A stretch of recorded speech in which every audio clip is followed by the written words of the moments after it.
Google sudah membuka suara.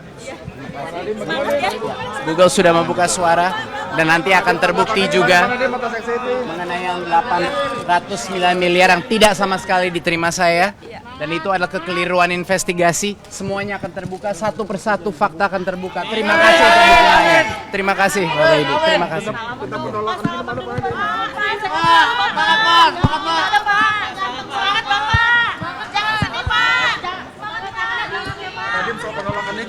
Pak, soal penolakannya kan bagaimana? Buktinya persiapannya bagaimana, Pak? Saya memang kecewa, tapi saya akan menghormati proses hukum.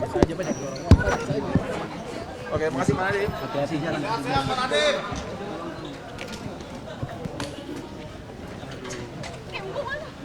Nadiem, we are with you. We are with you.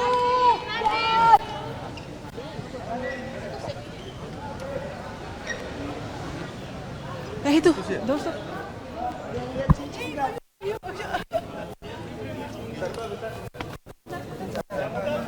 Masih ramai gini, Mas.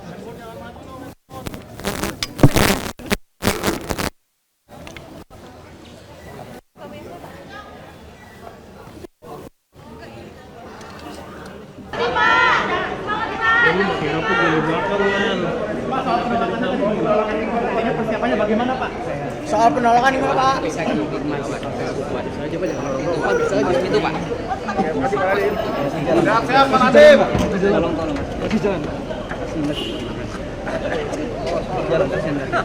Tanggapannya gimana, Pak Nadiem?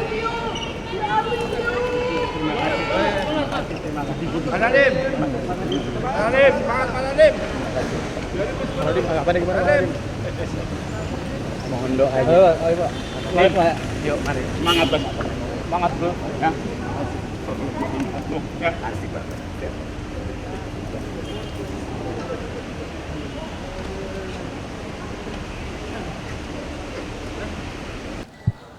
Ini kaitan pertama, tadi disaksikan lagi bahwa hari ini Pak Nadiem tetap nggak boleh bicara.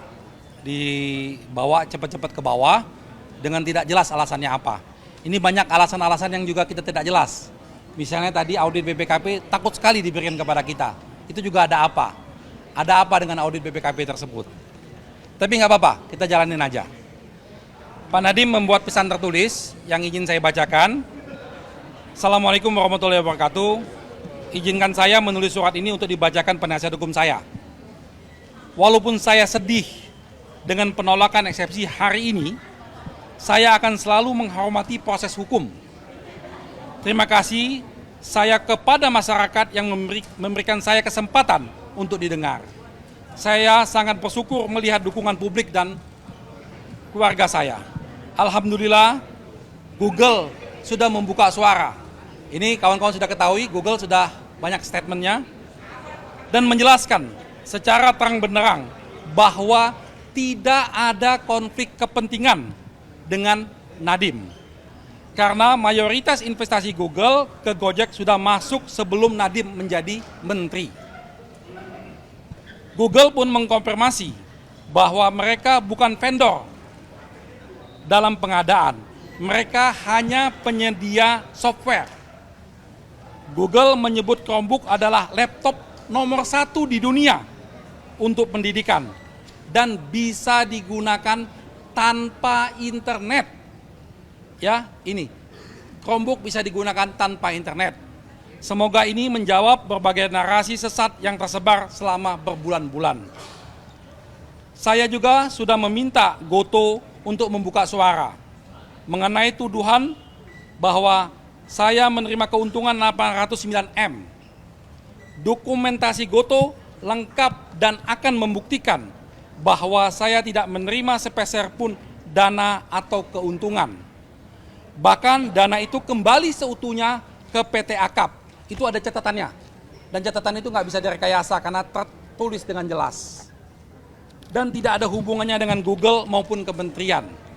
Saya begitu kecewa kekeliruan investigasi bisa dijadikan alasan untuk menahan saya. Tim penasihat hukum saya sudah meluncurkan buku putih di akun IG saya Nadiem Makarim, yaitu dokumen 28 halaman di mana fakta-fakta kasus saya bisa dibaca siapapun. Kami terus mengupayakan transparansi agar publik bisa menilai sendiri apa yang sebenarnya terjadi. Saya berharap sidang saya bukan menjadi perdebatan narasi, tapi menjadi sumber penerangan fakta dengan data. Kebebasan saya dirampas, nama baik saya dirampas, bahkan hak bicara pun saya dirampas. Tapi yang tidak bisa dirampas adalah kebenaran. Satu persatu fakta akan terbuka dan ya saya yakin Allah akan memberi jalan untuk kebenaran. Dengan hormat, Nadiem Makarim. Ya. Dari PH sendiri gimana Pak tanggapannya soal persiapan sidang lanjutan Pak?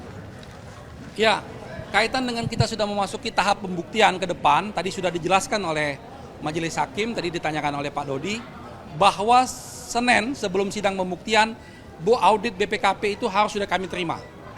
Jika pada Senin itu kami tidak menerima audit BPKP, kami tidak mau ikut sidang. Karena itu adalah putusan Majelis Hakim dalam putusan selah. Seperti kita menghormati putusan selah bahwa eksepsi kami ditolak, mereka juga harus menghormati putusan selah itu bahwa audit BPKP harus diserahkan.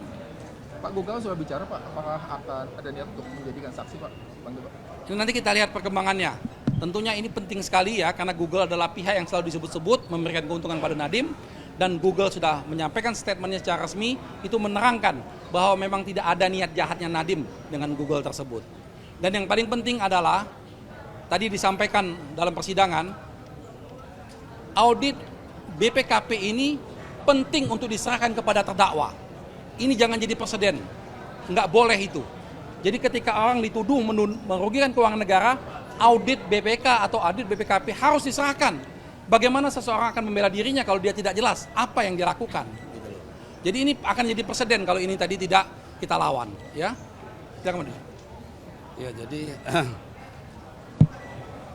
kami menghormati putusan selah dari Majelis Hakim, dan sesuatu yang paling penting dari putusan selah ini adalah keputusan untuk menghadirkan alat bukti berupa laporan audit mengenai kerugian negara sebelum pemeriksaan alat bukti, yaitu sebelum pemeriksaan saksi.